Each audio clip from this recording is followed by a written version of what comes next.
안녕하세요. 저는 인천 송도에 거주하는 베이커리 카페를 운영하는 35살 여자입니다. 우연히 좋은 기회로 카페가 소문이나 잘 된 탓에 서울과 김포에 각각 2호점, 3호점을 냈어요. 남편은 대기업 마케팅팀 5년차 사원으로 근무하고 있는데요. 올 연말까지만 근무하고 저와 같이 카페 사업을 하기 위해 퇴사 예정입니다. 원래는 저 혼자 운영을 했는데요. 규모가 커지고 육아를 병행하며 하려다 보니 혼자는 버거워서 시아버님과 남편이 도와주기로 했거든요. 오래간만에 비가 와서 그런지 손님도 별로 없고 한산하네요. 카페에 앉아 음악을 들으며 비 오는 거리를 바라보고 있는데 참 많은 생각이 납니다. 지금은 왕래하지 않지만 한때는 가족이었던 저희 시누이와 시어머니 이야기를 좀 해볼까 해요. 제가 들려드릴 이야기는 막장 드라마에서 나올 법한 그런 이야기인데요. 지금은 건강하게 잘 자라 어린이집을 다니고 있지만 시누와 시어머니로 인한 스트레스로 당시 뱃속에 있던 우리 지아가 잘못될 뻔했던 사건이 있었거든요. 그 이후로 시댁과 연을 끊고 지낸 거고요. 하마터면 소중한 아이를 잃을 뻔했던 사연 들어보시겠어요? 그럼 지금부터 사연 시작하겠습니다. 저는 동갑내기 남편과 3살 된 딸아이와 함께 살고 있어요. 시아버지는 2년 전에 시어머니와 이혼하시고 저희와 함께 살고 계시죠. 부전자전이라는 말이 있죠. 시아버지나 남편이나 본래 선하고 착한 성격입니다. 왜 있잖아요. 남한테 싫은 소리 못하고 부탁도 쉽게 거절 못하는 타입의 사람들이요. 근데 화나면 뒤도 안 돌아볼 정도로 정말 무서운 사람들. 바로 저희 시아버지와 남편이에요. 그렇게 세상 착하던 시아버지, 남편이 학을 떼며 인연을 끄는 사람들이 있어요. 저는 연애할 때도 그렇고 남편의 성격 탓에 시댁과 갈등이 아예 없진 않겠구나 하며 어느 정도 각오를 했던 상태였거든요. 생각을 하고 사는지 의문인 시누이와 그 시누를 그저 오냐오냐 하는 시어머니. 제가 들려드리고자 하는 이야기의 주인공도 바로 그 아나무인의 극치인 시누이와 시어머니 이야기입니다. 시누이와 남편은 10살 차이가 납니다. 시누이가 늦둥이라 시부모님이 불면 꺼질까 날아갈까 하며 금지옥엽으로 키우셨어요. 그래서 남편은 어려서부터 시누이에게 많은 것을 양보하며 살았다고 합니다. 원래 남편은 의사가 꿈이어서 의대를 진학하고 싶어 했는데요. 어린 동생을 양육해야 하는 상황에 학비가 많이 들어가는 의대를 포기할 수밖에 없었죠. 시아버지가 동네 슈퍼마켓을 운영하셨는데 여유 있는 편은 아니었거든요. 남편은 정말 고민을 많이 했다고 했어요. 그래서 나이 든 부모님이 더 고생하는 것보다는 자신이 장학금을 받으며 대학을 다니는 게 조금이라도 부담을 덜어드리고 동생을 위해 다른 길을 선택하는 게 맞는다고 생각했대요. 결국 남편은 전혀 자신의 꿈과는 거리가 먼 컴퓨터공학과로 진학했고요. 그렇게 착한 성정을 가진 남편과는 반대로 저는 할 말은 하고 절대 지고 못 사는 성격이에요. 좋게 말하면 털털하고 리더십이 강한 성격이지만 어른들이 보기엔 그저 드센 여자일 뿐이었죠. 그러다 남편을 만나고 결혼을 하고 아이가 생기면서 성격이 많이 누그러지긴 했어요. 간혹 제가 화를 참지 못하고 욱하려고 하면 남편이 옆에서 저를 잘 타일러 진정을 시켜줍니다. 남편과는 대학 시절 만나 연애 결혼한 케이스인데요. 성격상 연애할 때부터 남편은 답답한 구석이 많았어요. 결혼하면 달라지겠거니 했지만 사람 천성이 어디 못 간다 했던가. 아이가 생기니 좀 더 가정적이고 세심해지긴 했지만 그뿐이더라고요. 여전했어요. 그래도 서로 쿵짝이 잘 맞은 덕에 10년 가까이 연애하고 지금까지 잘 살아오고 있는 것 같아요. 남에게 싫은 소리 하나 못하는 남편이 처음이자 마지막으로 화를 낸 적이 있습니다. 제가 시누이랑 시어머니 때문에 스트레스를 받아서 아이를 유산할 뻔했던 적이 있다고 했죠. 그때 저랑도 한 번도 싸운 적 없는 남편이 시누이와 시어머니께 불같이 화를 내더니 그 길로 바로 시댁과 연을 끊더라고요. 그때 처음으로 남편의 화난 모습을 보았는데 저런 면모도 있구나 하고 놀라기도 했지만 한편으로는 그동안 많이 참아왔구나 하고 안타까운 마음이 들었답니다. 살면서 그렇게 화를 내는 모습은 처음이었거든요. 그래도 부모와 자식의 천륜지간인데 스스로 그걸 끊어냈으니 본인이 말하면서도 얼마나 가슴이 미어지고 아팠을까요? 대학 시절 저와 남편은 봉사활동 동아리에서 만났어요. 동아리에서 유일한 동갑내기 친구여서 저희는 금방 친해질 수 있었죠. 자주 봉사활동도 다니고 만나는 횟수가 잦아지다 보니 자연스레 서로에게 물이 들어 캠퍼스 커플이 되었습니다. 저는 경영학과를 다니고 있었는데 대학 졸업 직후 친정의 도움으로 작은 카페를 하나 차렸어요. 남들과 똑같이 취업시장에 뛰어들어 어렵사리 사회생활을 시작하기엔 시간이 너무 아깝고 답답할 것 같았거든요. 그래서 저만의 일을 하고 싶었고 부모님을 졸라 겨우 설득해 카페를 차린 거죠. 부모님은 멀쩡한 대학 나와서 왜 사서 고생하냐고 만류하셨지만 제가 제과제빵 자격증, 바리스타 자격증 등 여러 자격증 공부를 하는 것을 보시더니 의지가 대단하다며 칭찬을 해주셨어요. 그래서 지원을 해주실 계획이 없었으나 저의 그 의지 하나만 믿고 투자 명목으로 카페 하나 차려주신 거랍니다. 사실 친정 부모님은 조금 여유가 있으신 분들이에요. 지금은 여행도 다니시며 노후 생활을 즐기고 계시지만 원래는 식품 유통 사업을 하셨어요. 아버지가 부동산 투자에 관심이 많으셔서 어렵사리 모은 돈으로 빌라와 건물을 사두신 게 있는데 그 지역이 재개발이 되면서 의도치 않게 돈방석에 앉게 됐거든요. 일을 하지 않아도 적당히 먹고 살 능력도 되실 뿐더러 최근에는 건물을 하나 더 매입하셨고 그 건물에서 나오는 월세로 행복한 노후를 즐기고 계십니다. 10평 남짓한 작은 공간으로 시작한 제 카페는 지금은 많은 유명세를 탔지만 처음에는 한 달 매출이 150만 원 정도로 정말 미비한 수준이었어요. 이 상태로라면 과연 몇 개월이나 버틸 수 있을까 했던 시절이었죠. 제대로 준비를 한 상태에서 차린 게 아니어서 그런지 홍보도 제대로 안 됐고요. 밤낮 바뀌어가며 잠까지 포기하고 메뉴 개발에 총력을 기울였어요. 카페 인테리어를 요즘 젊은 사람들 트렌드에 맞춰 심플하게 바꾼 것도 한몫했었죠. 조금씩 빛을 발하기 시작한 건 남편과 결혼을 한 이후부터였어요.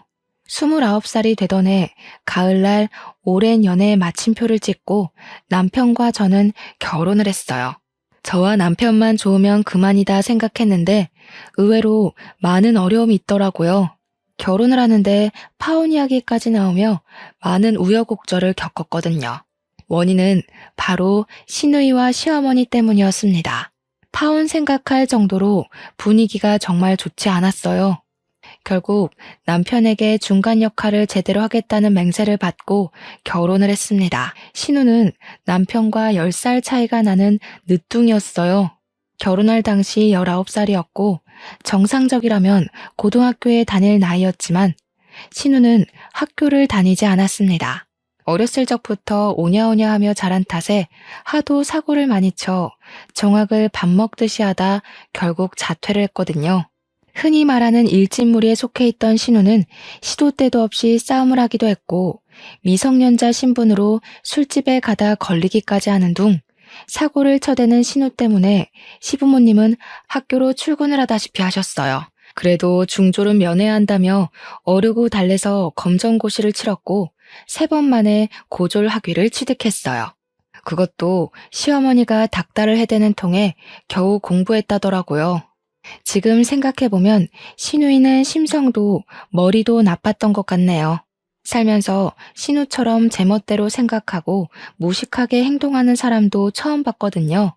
그러다 웬일인지 신우는 1년 정도 시간을 들여 간호조무사 자격증을 취득하더라고요. 집에서 10분 정도 거리에 있는 작은 병원에서 시간제로 일을 시작했고요. 그때만 해도 남편과 저는 신우가 이제야 정신 좀 차리려나 보다 하고 생각했답니다. 시어머니는 그런 신우이를 우리 집안에도 드디어 사자가 생겼다며 기뻐 날뛰셨고요. 사자는 맞지만 저희가 아는 그 사자가 아니잖아요. 그 모습을 보고 조금은 어이가 없었지만 그러려니 했죠. 어쨌든 그 시기와 맞물려 남편과 결혼 이야기가 나와 양가 집안에 인사를 드리기로 했어요. 2주 정도의 시간이 흐르고 예비 시댁에 인사를 드리러 간 날 진수성찬이 차려져 있는 거예요. 그래서 저는 당연히 며느리 될 사람 온다고 너무 환대해 주시는 거 아닌가 생각했죠. 그랬더니 웬걸요? 신우가 인턴 기간 끝나고 정규직이 됐다고 축하 파티한다고 잔치상을 차린 거였어요. 제대로 김칫국을 한 사발 들이켰던 저는 민망해서 어쩔 줄 몰랐어요. 그런 저의 모습을 보신 예비 시부가 신경이 쓰이셨는지 제가 인사를 하러 오는 자리기도 해서 겸사겸사 준비했다고 하셨죠. 그런데 말입니다. 전 밥을 먹으면서 밥이 입으로 들어가는지 코로 들어가는지 몰랐어요. 예비 신우와 예비 시모가 번갈아 가며 질문을 해대는 통에 대답하랴 밥 먹으랴 정신이 하나도 없었거든요. 언니, 뭐 안 사왔어요? 나 정직원 된 기념으로 선물 사온 거 없냐고요. 세상에, 오빠, 여자친구 센스가 없어도 너무 없다. 우리 엄마 센스 없는 여자 싫어하는데 점수가 벌써 깎였네? 언니, 이럴 때 점수 좀 따는 거예요. 예, 너는 우리 윤우랑 결혼할 생각이면 미리미리 준비를 했어야지. 카페 운영한다고 했나? 그거 뭐 얼마나 되니? 벌써부터 소원해지면 안 되는 거야. 우리 윤지 봐라. 남들 하기도 어렵다는 그 간호사잖니? 네, 어머니. 미리 챙겨드리지 못해서 죄송해요. 작은 카페긴 해도 혼자 하려니 정신이 없었어요. 다음부턴 잘 챙길게요. 윤지 씨, 축하해요. 예, 윤지 씨가 뭐니? 그래서 가정교육이 중요하다고 하는 거란다. 아무리 나이가 어려도 그러면 안 되는 거란다. 알겠니? 가만. 너 피부 관리하기는 하니? 결혼 앞두고 신경 쓸 게 아니라 평소에 잘 가꿔둬야 하는 거야. 역시 내 딸이 세상에서 제일 예뻐. 어떻게 처음 인사 오는 자리인데 면전에 대고 대놓고 저런 말을 하나요? 예비 시모는 제 면전에서 대놓고 외모 지적질을 하질 않나. 우리 간호사 선생님이라며 제 인사는 듣는 둥 마는 둥 하더니 예비 신우를 치켜 세워주기 바빴죠. 예비 신우는 말끝마다 선물하며 앞으로는 결혼하면 제때 챙겨주라며 조언이라고 하더군요. 남편은 어쩔 줄 몰라 하며 그저 난감해할 뿐이었고요. 그렇게 찝찝한 마음으로 인사를 드리고 늦은 저녁이 돼서야 나왔습니다. 자기, 아까 어머니가 하시는 소리 듣고 어떻게 가만히 있을 수 있어? 왜 아무 말도 않고 있었냐고. 내가 그런 소리 듣자고 인사 온 거야? 너무한 거 아니야? 난 상 차려준 거 보고 괜히 나 때문에 신경 쓰신 거 아닌가 걱정까지 했어. 근데 뭐? 선물? 피부 관리? 내가 진짜 어이가 없어서. 아무리 그래도 이건 경우가 아니지. 하은아, 미안해. 우리 엄마가 원래 동생이라면 사족을 못 쓰셔. 나이 차이가 많이 나다 보니 오냐오냐 하시는 게 좀 있으셔. 내가 나서주지 못해서 미안해. 다음부턴 그런 일 없게 할게. 한 번만 용서해주라, 응? 그래, 잘난 아들이 며느리 될 사람 데려온다니 눈에 안 차실 수도 있겠지. 그래도 어떻게 면전에 대고 그렇게 말씀하실 수 있는 거지? 사람을 얕봐도 유분수지. 앞으로 어머니가 나한테 한 번만 더 이러면 나 가만히 안 있을 거야. 알겠어? 알겠어, 미안해. 우리 엄마가 너한테 함부로 하는 일 절대 없게 할게. 그렇게 어렵사리 저희 집까지 인사를 마치고 상견례 날짜를 잡았어요. 아니나 다를까 상견례 날에도 예비 신우가 함께 자리했는데 정말 눈치가 없는 건지 본인이 마치 시어머니라도 되는 양 저희 부모님한테 이것저것 캐묻기 시작하더라고요. 누가 보면 경찰이 범죄자 치조하는 줄 알았다니까요. 정말 생각이라는 것을 하나 싶을 정도로 무례한 질문을 하기 시작하더군요. 이 자리가 어떤 자리인지 낄 때 안 낄 때 구분해야 하는데 무슨 생각인지 파악이 되질 않았습니다. 애초에 생각이란 걸 하지 않았을지도 모르죠. 우리 오빠는 대기업 다니면서 돈도 많이 버는데 언니는 코딱지만한 가게 하나 운영하면서 혼수나 예단을 제대로 할 수나 있겠어요? 매출이 잘 안 나온다고 들었는데 무슨 돈으로 결혼시킬 거예요? 아가씨, 저의 모아둔 돈도 조금 있고 형편에 맞춰 결혼할 거예요. 그렇게 걱정 안 해주셔도 돼요. 저희가 하는 결혼이니 최대한 손 안 벌리고 하려고요. 누가 언니한테 물어봤어요? 얘기하는데 끼어들지 말고 가만히 좀 있어봐요. 말이 나왔으니 하는 말인데 꾸민비나 예단은 얼마나 보내주실 건가요? 직업도 직업인 만큼 품위 유지비도 만만치 않을 것 같은데. 우리 윤지가 어려서부터 똑 부러지는 성격이라 짚고 넘어갈 건 짚고 넘어가야 해서요. 어차피 해야 될 얘기니 너무 기분 나빠하지 마세요. 틀린 말도 아니잖아요. 그 상황을 지켜보는 남자친구와 예비 시부는 그저 물만 들이켜고 있을 뿐이었어요. 본인들이 생각해도 어이가 없었던 거죠. 좋은 날을 앞두고 마련된 중요한 자리인 만큼 친정 부모님은 무례한 예비 신우와 예비 시모의 모습을 보고도 애써 화를 참으셨어요. 제가 성격을 아빠 닮았는데 아빠가 욱하려고 하시더니 주먹을 꽉 쥐고 참으시는 걸 봤거든요. 사돈 처녀가 오빠가 장가를 간다니 많이 서운한 모양이네요. 사부인 원하시는 것이 있으면 하은이 통해서 보내주세요. 그리고 신혼집은 정서방 회사 근처에 있는 곳으로 집을 한 채 선물로 주려 합니다. 집을 선물로 준다고요? 우와, 새언니네 아빠 정말 최고다. 어떻게 한두 푼도 아니고 집을 선물로 주시지?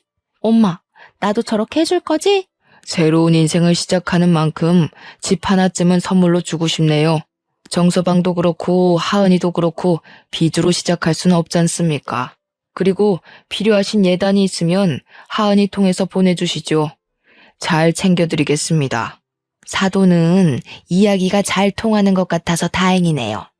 그럴수록 혼수나 예단은 넉넉히 해오셔야 되는 거 아시죠? 어디 하나 빠지지 않은 우리 아들 데려가려면 그 정도는 각오하셔야 하는 겁니다. 아시겠어요? 솔직히 저는 인내심이 한계에 이르러 그 자리를 박차고 나오고 싶었어요. 저와 제 부모님이 그런 소리를 들을 이유는 없잖아요. 제가 작은 카페를 한다고 돈이 되냐며 무시를 하지 않나? 첫 만남 때도 그래요. 제 외모 지적질에 신우 선물 안 사왔냐며 훈수를 두는 것 하며 뭐 하나 마음에 드는 게 없었어요.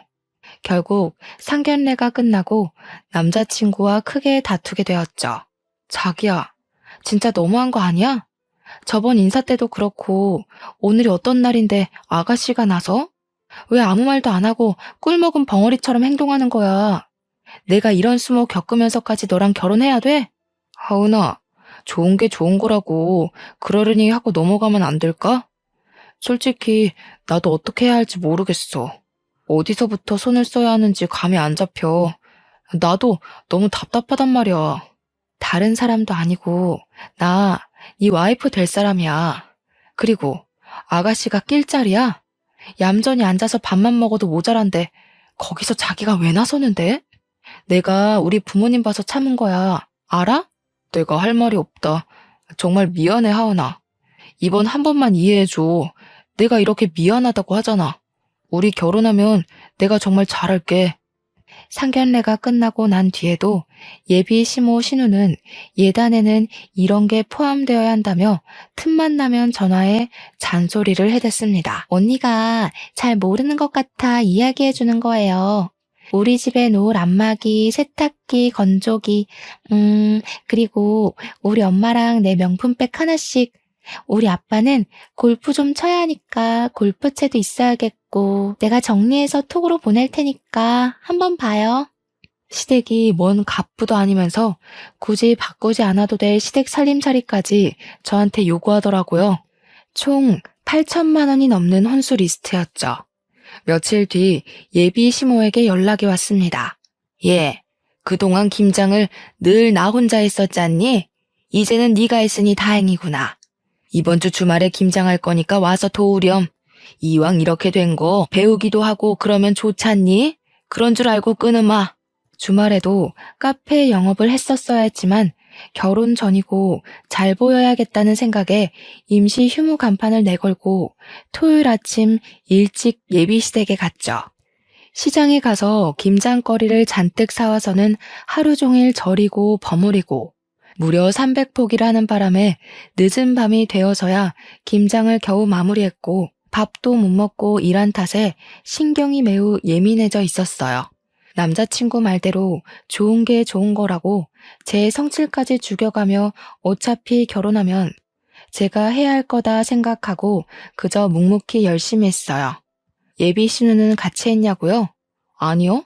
김장이 끝날 때까지 손 하나 까딱하지 않고 있다가 저녁 무렵 늦음하기 밖에 나가 친구들을 만나 술을 잔뜩 마시고 취해서 들어오던걸요. 김장은 앞으로 매년 이렇게 300포기씩 할 거야. 많이 배웠겠지? 늦었으니 이제 가봐도 좋다. 나도 좀 쉬어야겠어. 고생했다는 말 한마디도 없이 피곤해서 쉬어야겠다는 예비 시모의 모습을 보고 정말 기가 찼습니다. 하루 종일 입으로 떠들어대는 탓에 피곤할 만도 하겠죠. 저한테 이래라 저래라 여기로 옮겨라 양념 더 넣어라 제가 무슨 노예인 줄 알았네요. 어이가 없었고 힘든 게 가라앉아 정신이 조금씩 들 무렵 하루 종일 꺼놓았던 휴대폰을 다시 켰죠. 오늘 김장하는 날인 거 알았어 몰랐어? 왜 안 왔니? 어?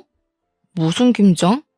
김장한다는 소리 못 들었는데 우리 김치 맨날 주문해서 먹었는데 이번에는 웬일로 김장을 하셨지? 그럼 지금 이 시간에 끝난 거야? 안 피곤해? 데리러 갈까? 진짜 너무하네. 결혼 전인데도 이렇게 부려먹고 인색하게 굴고 너희 집은 나를 도대체 어떻게 생각하는 거니? 내가 너희 집 종살이 하려고 결혼하냐? 오늘 고생 많았어. 내가 알았으면 같이 가서 도와줬을 건데. 다 필요 없어. 이건 정말 아닌 것 같아. 우리 이 결혼 진지하게 다시 생각해보자. 결혼 전인데도 이러는데 결혼해서는 아주 더하겠네. 당분간 서로 생각할 시간을 좀 갖자. 저는 남자친구에게 도저히 이건 아닌 것 같다며 따져 물었어요. 결혼 전인데도 이렇게 들들 볶아대는데 결혼하고 나면 더하면 더했지 저는 파혼까지 염두에 두고 있었기에 과연 이 결혼을 하는 게 맞는지 진지하게 고민했어요. 정말 한 달 정도 되는 시간 동안 잠도 제대로 못 자며 친정 부모님께 내색도 못하고 끙끙댔죠. 그래도 어른들이 살아온 세월은 무시 못하나 봅니다. 이상한 분위기를 느낀 친정 부모님은 결혼이 집안끼리 만나는 일륜지 대사지만 결국 본인들이 좋아야 하는 거라며 남편과 이야기를 잘해보라고 다독여 주셨어요. 제 결정이 어떠하든 따라주시겠다며 말이죠. 한 달 정도의 시간이 흐르고 오랜만에 남자친구와 어렵사리 화해했습니다. 우리 결혼하고 나서도 계속 이런 식의 아나무인이면 바로 이혼이야. 중간 역할을 제대로 해야지. 내가 종살이 하려고 자기랑 결혼하는 게 아니잖아. 반대로 우리 집에서 자기한테 그렇게 막대하면 기분 좋아? 정말 미안해. 내가 뭐라고 할 말이 없다. 결혼하면 나도 한 가장이니까 중간 역할 잘할게. 동생이나 우리 엄마가 너 괴롭히는 일 없을 거야. 내가 아주 단속해놓을게. 그렇게 우여곡절을 겪고 결혼에 골인했어요.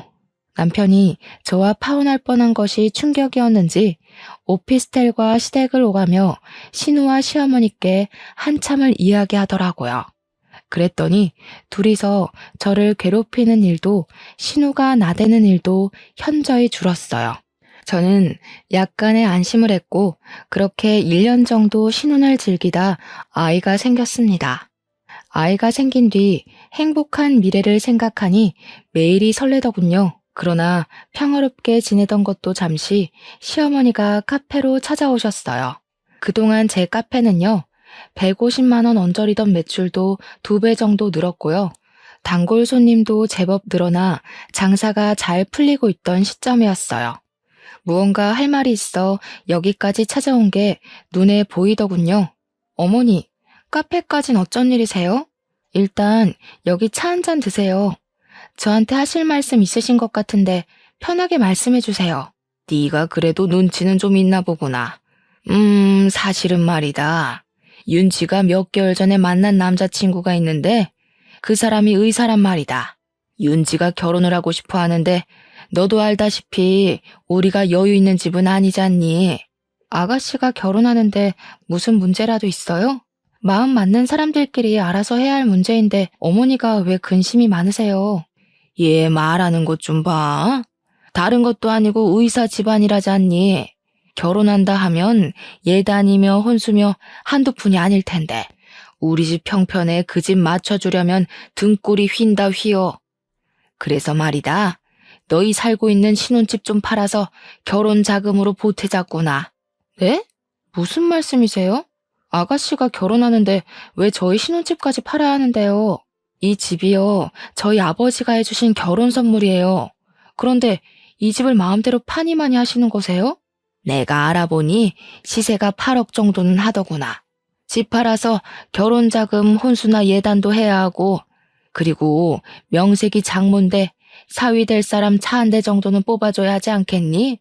우리한테 줄 용돈 한 번에 준다 생각하고 그렇게 하자. 어머니, 왜 이렇게 제멋대로세요? 제가 언제 집 판다고 했어요? 아가씨가 결혼하는데 물론 결혼 자금 보태드릴 순 있죠.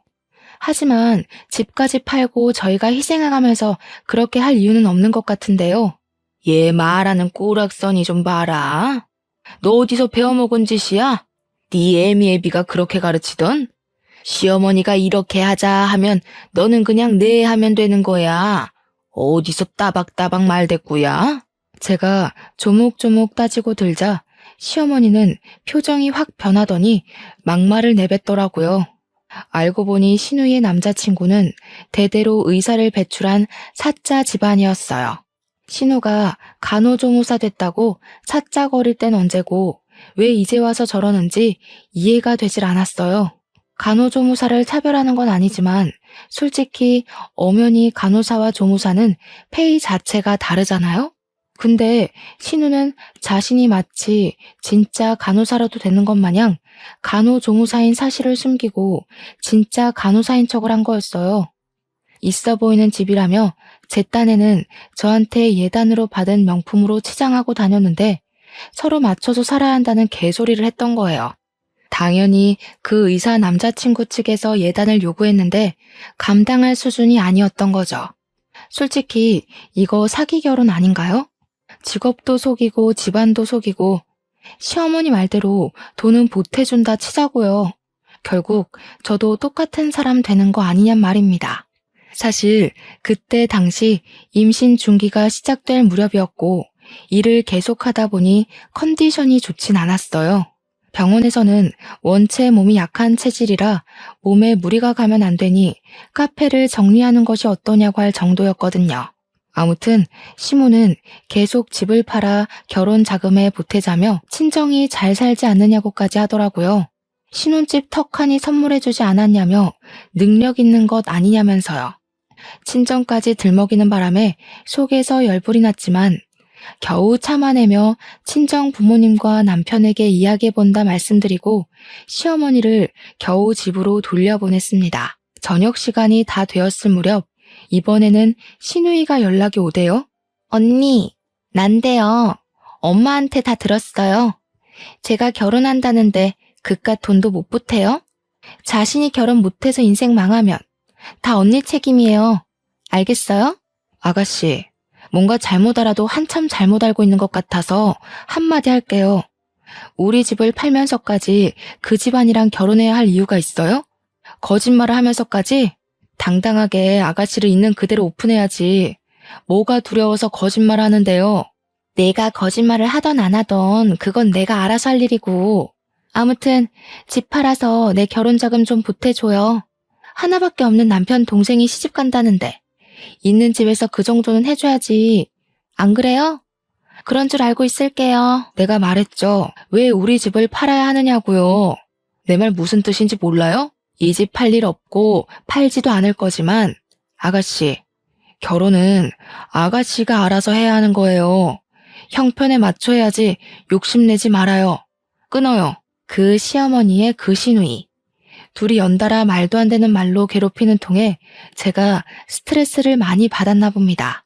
전화를 끊고 갑자기 배가 뭉치며 묵직한 통증을 느꼈고 저는 그 자리에 주저앉아 정신을 잃고 말았어요. 눈을 떠보니 저는 병원 응급실에 누워있더라고요. 알고 보니 카페에 있던 직원이 쓰러진 저를 보고 구급차를 불러 병원으로 온 거였어요.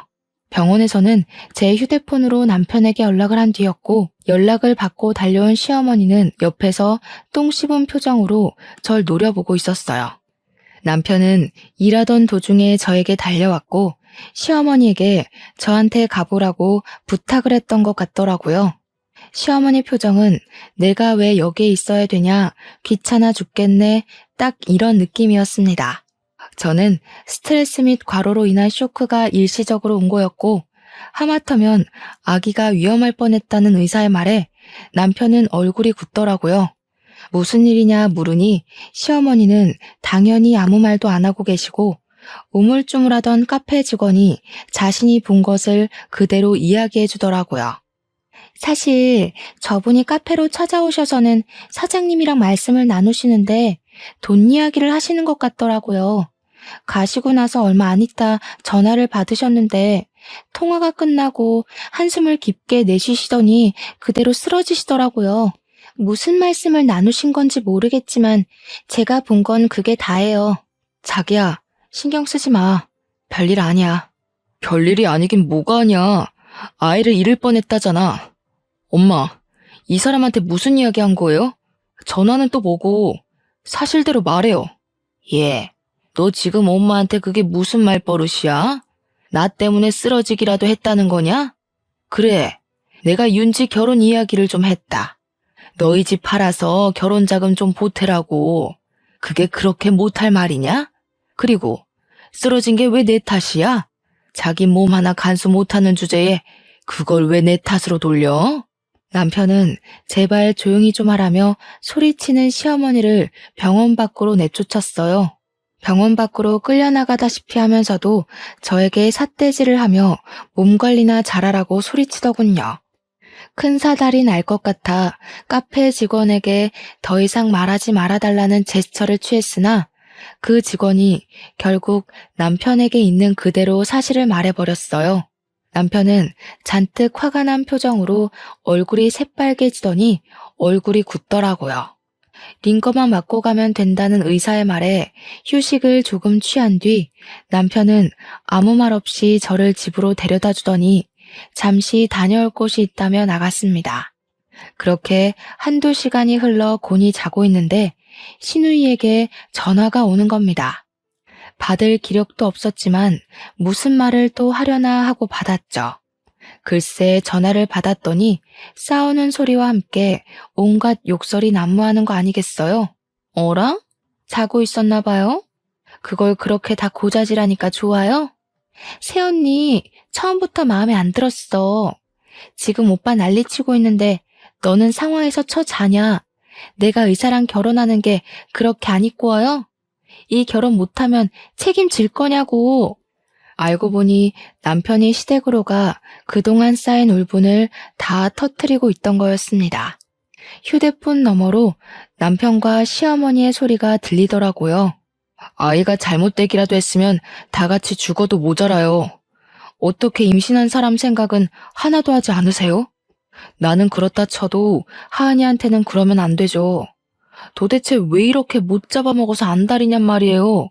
너는 이 엄마한테 못하는 소리가 없어. 내가 널 그렇게 가르쳤니? 둘 다 그만해. 세아가 보기에 부끄럽지도 않아?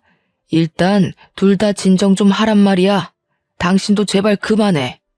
몸 상태도 말이 아니지만 가만히 있을 상황은 아닌 것 같아 지친 몸을 이끌고 20분 거리에 있는 시댁으로 갔습니다. 시아버지가 겨우 말린 덕에 다행히 시끄러운 상황은 끝이 나 있는 상태였고 시어머니와 남편은 여전히 씩씩대며 분을 사귀지 못하고 있었어요. 저는 시아버지에게 대충 상황 설명을 들었죠. 집안에 여자를 잘못 들여서 이런 사달이 났다. 하나밖에 없는 여동생 잘 되는 게 그렇게 배가 아프니? 전현이 며느리로 들어와서 이 사달이 난 게다. 그러게 얘, 너만 알겠습니다 하면 조용히 넘어갔을 일인데 이렇게 만드니까 좋으니? 언니네 친정 돈 좀 있다고 그렇게 막 무시하고 살아도 돼요? 평소에도 우리를 얼마나 고깝게 생각했으면 이딴 식으로 행동을 하실까? 나 결혼 못하면 다 오빠랑 언니 책임이야. 저도 참는데 한계가 와서 한마디 차려는 찰나 남편이 제 앞을 가로막는 게 아니겠어요? 앞으로 인연 끊고 삽시다. 더 이상 아들과 엄마, 오빠 동생 사이도 아니에요. 나중에 죽어서야 연락하시고 앞으로 다시는 연락하지 마세요. 아니, 죽어서도 연락하지 마요. 지금까지 늘 어머니가 하라는 대로 하며 살았어요. 그리고 윤지한테도 할 만큼 했다고 생각합니다. 뭐? 인연을 끊어? 부모와 자식이 천륜으로 이어져 있는데 네가 감히 끊는다고? 언제까지 거짓말하면서 그 잘난 의사 사이 얻으려고 노력하실 거예요? 하은이랑 저는 가족도 뭣도 아니에요. 이 사람 아이 잃을 뻔했어요. 그러고도 대우받길 원하세요? 저희한테 해주신 게 도대체 뭐예요? 앞으로 연락하지 마시고 윤지가 결혼하든 말든 내 상관할 바 아닙니다. 그렇게 남편은 한바탕 쏟아낸 뒤 무표정으로 제 손을 잡고 집을 나왔어요. 집으로 돌아와 제 앞에서 애써 아무렇지 않은 척하며 앞으로는 우리만 생각하자고 자기 엄마 때문에 고생시켜 미안하다며 사과를 하더라고요. 그렇게 시댁과 연을 끊게 됐고 종종 시아버지가 몸은 괜찮냐며 연락을 주실 뿐이었어요. 그 뒤로 시누이는 어떻게 됐냐고요? 결국 시누이는 남자친구에게 직업을 속인 것이 들통이 났고 파혼을 당했어요. 제가 실려갔던 응급실이 시누이 남자친구의 병원이었고 응급실에서 저와 남편, 시어머니가 나눈 대화를 우연히 그 사람이 들었대요. 시어머니와 시누이는 저에게 연락을 시도해왔지만 남편이 휴대폰 번호도 바꾸고 연락을 차단시켜 버리더라고요. 저도 컨디션이 어느 정도 회복이 되어 카페에 다시 출근을 시작했죠. 잠잠하나 싶더니 아니나 다를까 카페에까지 찾아오더라고요. 당연히 연락이 안 되니 그럴 수밖에요. 직원들이 제지를 하며 카페 안에 들어오지 못하게 하기도 하고 제가 경찰을 불러 쫓아내기도 하며 크고 작은 소란을 피워댔어요. 그러다 보다 못한 직원이 경찰에 신고도 하고 남편이 시어머니한테 한 번만 더 찾아오면 영업 방해죄로 고소할 거라며 엄포를 놓은 탓인지 다행히 그 뒤로는 잠잠해지더라고요. 그렇게 한바탕 소란이 마무리되고 조금은 평화로운 시간이 찾아왔답니다. 우연히 인터넷으로 제 카페가 동네 맛집으로 소개되면서 방송에 나오게 됐는데 점점 유명세를 치르기 시작하더라고요. 덕분에 잡지사 인터뷰도 해보고 방송 출연으로 인해 지역 맛집으로 선정되기까지 했습니다. 실제로 방송 출연을 하다 보니 입소문이나 자연스럽게 승승장구하게 되더군요. 500만 원 정도 수준에서 월 2천, 많게는 2,500만 원으로 매출도 급상승하더라고요. 혼자 카페를 운영하기 어려운 수준이 되자 남편은 회사를 연말까지만 다니기로 했어요. 퇴사 후 저와 같이 카페 사업을 하기로 했거든요. 서울에 2호점, 김포에 3호점을 낼 정도로 번창하게 되었답니다. 그렇게 돈을 차곡차곡 모았어요. 신혼집을 정리하고 모은 돈을 보태서 지금 살고 있는 송도의 아파트로 이사를 왔고요. 아이가 태어나고 직원들에게 업무를 일임하며 잠시 쉬고 있는데요. 정말 그야말로 행복한 나날을 보내고 있었습니다. 그들이 또 나타나기 전까지는 말이죠. 서울에 2호점을 낸 지 얼마 되지 않아 저희도 배달 서비스를 시작하게 되었어요. 요즘에는 인터넷으로 주문과 결제를 할 수 있는 편리한 세상이 온 거죠. 정신없는 와중에 저희 카페를 홍보해주는 업체로부터 이상한 연락을 받았어요. 며칠 전부터 카페에 대한 안 좋은 글이 퍼지고 있다는 겁니다. 저희가 홍보하면서 손님들과 소통하는 메신저가 있는데 거기에 계속 악플이 달리고 블로그에 저희 카페에서 이물질이 발견됐다며 비위생적이라는 내용이 담긴 글들이 수두룩한 거 아니겠어요? 댓글 중에는 아이를 욕보이는 댓글도 있어 이대로 두고 볼 수는 없었죠. 바로 경찰에 신고해서 악플러들을 모조리 고소할 생각이었습니다. 한 달 정도가 지났을까 경찰서에서 한 통의 전화가 걸려왔어요. 이하은 씨 되시죠? 안녕하세요. 여기는 서울경찰서 행정팀인데요. 혹시 김경자님, 정윤진님과 관계가 어떻게 되실까요? 명예훼손 및 인터넷 허위사실 유포 혐의로 입건되셔서 인적 사항을 조사해야 하는데 도통 말을 하지 않아서요. 네? 저희 시어머님과 신우인데요. 도대체 무슨 일이죠? 이하은 씨가 운영하는 블로그에 허위사실 유포하고 악플 달고 이 사람들이 그 사람들이더군요. 어떻게 할까요? 귀가 조치해드릴까요? 아니요. 저희가 우선 경찰서로 가겠습니다. 확인해야 할 사항도 있고요. 직접 뵙고 말씀드릴게요. 1시간 정도쯤 걸릴 것 같네요. 남편과 같이 갈게요. 아이를 친정에 잠시 맡기고 남편과 함께 경찰서로 왔는데 시어머니와 신우가 고개를 푹 숙인 채로 앉아있는 게 아니겠어요? 시아버지도 연락을 받고 급히 경찰서로 오신 거라 했습니다. 알고 보니 시어머니와 시누이가 인연을 끊고 살게 된 뒤로 복수를 하고 싶었답니다. 그래서 댓글 알바들을 통해 루머를 퍼뜨리고 악플을 달기까지 아이를 욕하는 댓글도 있었는데 이 모든 게 시어머니와 시누이가 한 짓이라니 기가 막히더군요. 그러자 시아버지가 크게 소리치셨습니다. 난 이제는 도저히 같이 못 살겠다. 그렇게 당하고 나서 조용히 잘 사는 것 같았는데 왜 멀쩡히 사는 애들을 괴롭혀서 이사달이 나게 해? 여보, 우리 이제 이혼합시다. 나도 참을 만큼 참았어. 도대체 어디까지 망가져야 정신을 차릴래? 이혼이요? 이혼이 그렇게 쉬워? 그리고 전현 때문에 우리 집안이 이 꼬락서니가 났는데 왜 다들 나한테만 잘못했다는 거야? 내가 창피해서 세아가 볼 면목이 없다. 하도 창피해서 동네 다니는 것도 두려워.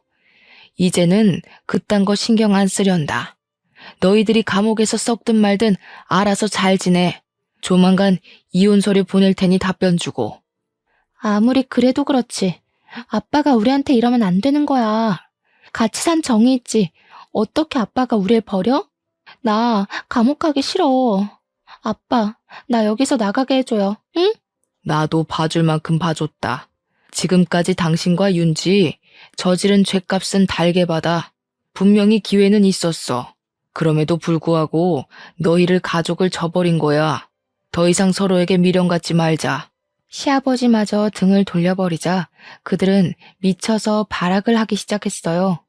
저러다 무슨 일 생기는 건 아닌지 걱정을 많이 하더라고요. 자기야, 내가 곰곰이 생각해봤는데 아버님 우리랑 같이 사시는 건 어때? 이렇게 된 거 혼자 계시게 하지 말고 우리가 모시고 사는 것도 좋을 것 같아. 카페 일도 바빠지면 아버님한테 도와달라고 하고 또 지아도 그렇고. 정말? 정말 그래도 돼? 우리 아버지랑 사는 거 안 불편하겠어? 그렇게 말해줘서 정말 고마워, 하은아. 내가 앞으로 더 잘할게. 우리 가족이 계속 못난 모습만 보여줘서 미안해. 며칠 뒤 저희 집으로 시아버지가 이사 오셔서 함께 살게 되었죠. 저녁 식사를 하며 오래간만에 오순도순 이야기를 하는데 시아버지가 말씀해 주시길 그동안 신우는 간호사로 사칭하고 다닌 탓에 업계에서 소문이 나 취업이 쉽지 않았다고 해요.